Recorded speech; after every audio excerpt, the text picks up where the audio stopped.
Hi guys, welcome back to the channel. Chelsea 4, Morecambe 0.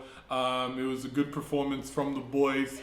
Unfortunately, we didn't get, well, not unfortunately, but we didn't get as much competition as we needed from the other team. They didn't push forward, they didn't try and break us down. We spent most of our time in their half and trying to break them down, and we did 4 times.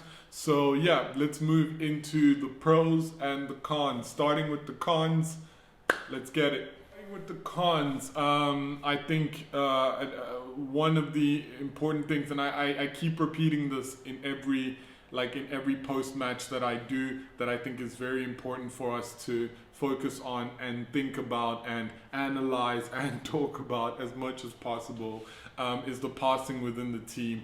The passing at Chelsea Football Club, it's still not up to scratch. I find that like needless passes are being given away or misplaced, and they go out of positions because people aren't either awake or in tune, and unfortunately that does cost us in bigger matches. But luckily it didn't in this one, but you could still see those mistakes. Secondly, I want to talk about this game system that Lampard has. Second con is the fullbacks trying to find people going forward. So there's a system that's pretty obvious that Lampard has, and it's where the ball is played between the right back, from the right back down the line to the left back, and back and forth until it comes to either of the center backs, and they try a long ball to try and find either a striker or a winger or whoever they think can get the ball. I think everyone knows it by now. It's nothing special. There's nothing creative about it. I think it's actually becoming a detriment to the team, because this is how we're playing now, and it just doesn't look good. So I think there must be some sort, going forward, having them pass the ball through the middle is important. Again, we're doing if the cross to find the play is not the game, then we're going to the wing backs and we're trying to push and cross and hope for something. Timo Werner is not that type of striker. He's not that, target man type of striker. So most of the time it doesn't work, and it's a waste of possession. So I think it's important maybe for some Lampard and his team to look at and maybe try and rectify and change that. Third thing I want to talk about is Rudiger, which I think the way he plays is a con also. Something that he does, which annoys me, I don't know if it annoys anyone else, is that he, whenever the opposition goalkeeper kicks the ball towards us, he sticks to the striker.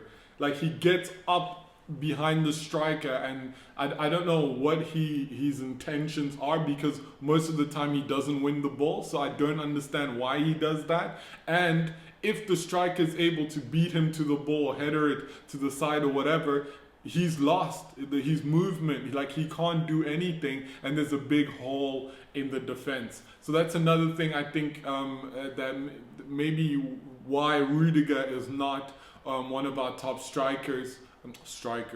our top defenders or first on the call sheet, is because he makes mistakes like that, and he continues to do that. Against another team, if you have a good target man who can take the ball, either bring it down or header it on the side, you leave Zuma alone and in a vulnerable position, and the other team can score, and I think that's very dangerous. So that's another con that I think is important for Frank and his team to look at, and maybe Rudiger for himself to just step back a bit, give the here I am talking like a coach or something, but give the striker like just a few centimeters so you're able to twist and bob and weave if you need to.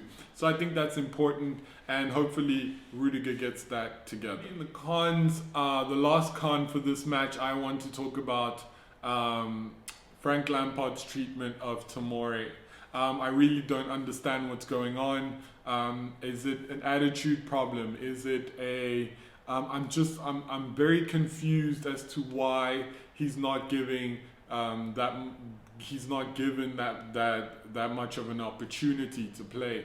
I looked at the team sheet earlier when it came on, and I was so shocked. And I even tweeted like, I don't think Lampard really respects Tomori, because at this point, if he's not playing him, if he's not starting him in a game like this, then when is he going to start him? When is he going to give him the chance? And that's the problem that Tomori is having. So for me, in my shoes, if I'm Tomori and I'm in his shoes, I would go to Leeds. I think he will get a lot of experience from there.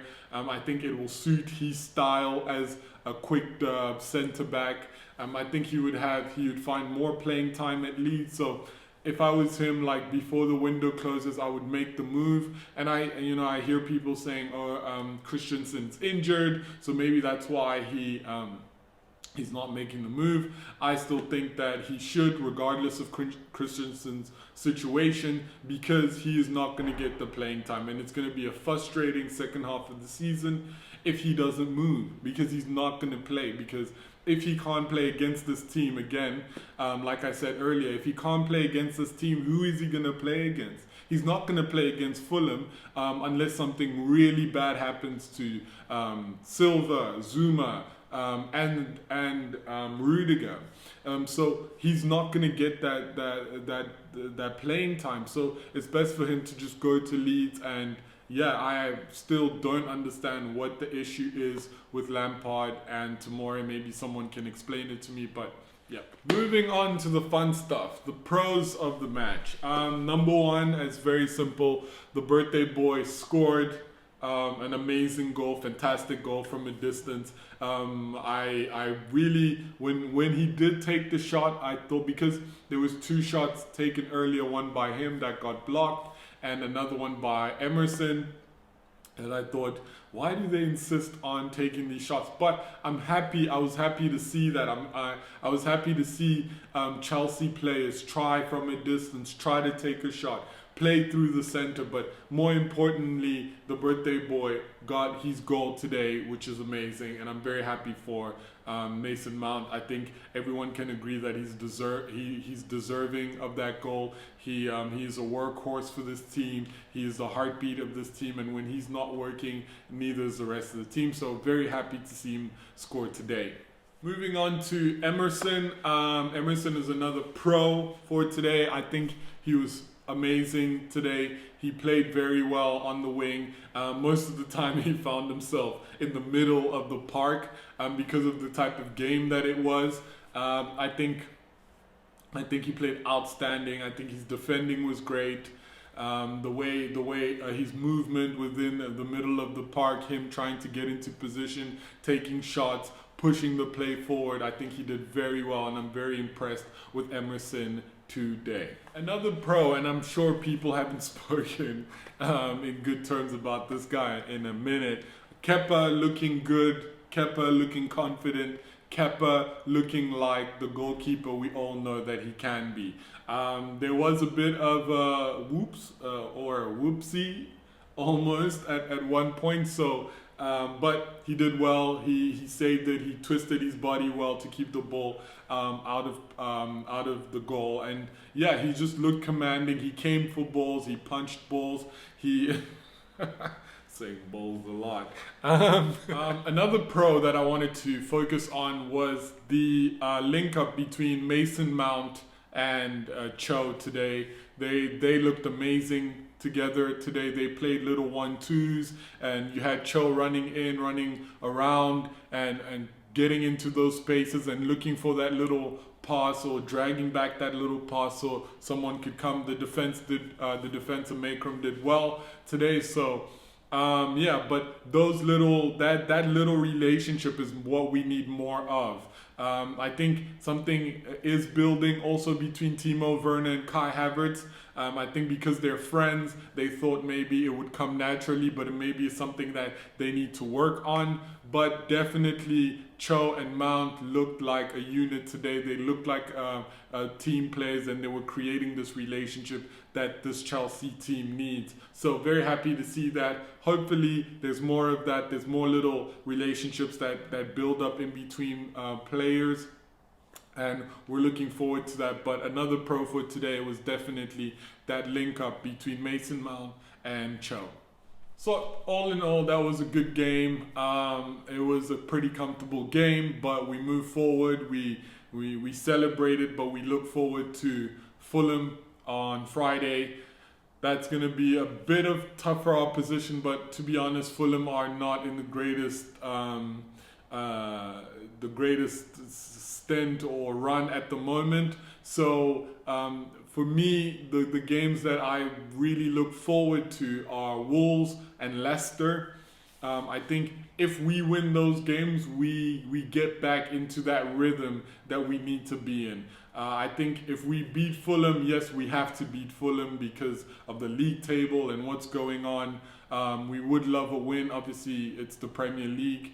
And but more importantly, I hope it's a step up. It's something that helps us get to that time where we went 17 games unbeaten and just keep our momentum going and rise up the table as much as possible. So hopefully Friday things go well. But before that, I'm going to see you guys for the pre-match.